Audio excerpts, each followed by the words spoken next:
Saya jumpa orang ni memang kan yang Hari ni kita nak review 2 video. Bukan video accident tapi video di atas jalan raya. So korang tengok video ni sampai habis. Jom.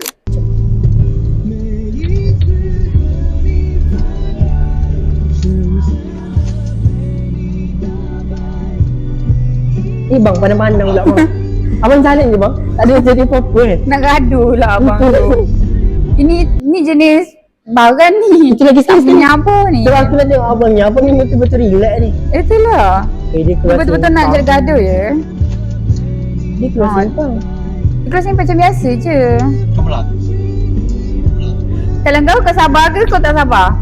Abang ni dah bagi signal dah ni. Kalau aku ikut mood. Okay, baiklah macam jalan. Tak ada mood. Aku akan keluar. Makin je faham. Kalau Wadah dalam keadaan dalam video ni, apa reaksi Wadah? Wadah dalam kereta tu. Saya Wadah akan Honda. Saya akan Honda. Kenapa dia nak pandang-pandang saya macam tu?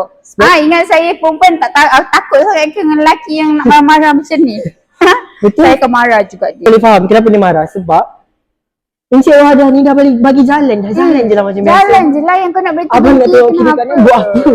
Nak bergaduh juga dah kenapa? Betul. Sabar. Sabar. Lagi bulan Ramadan tu sabar guys. Tapi saya suka dengan orang yang dalam kereta ni. Sebab dia masih sabar. Bila saya dengar dashcam tu, tak ada rasa maki. Kita dengar betul. radio dia kan. Betul. Tapi kita tak ada rasa. Dia relax je. Dia buruk tak ada.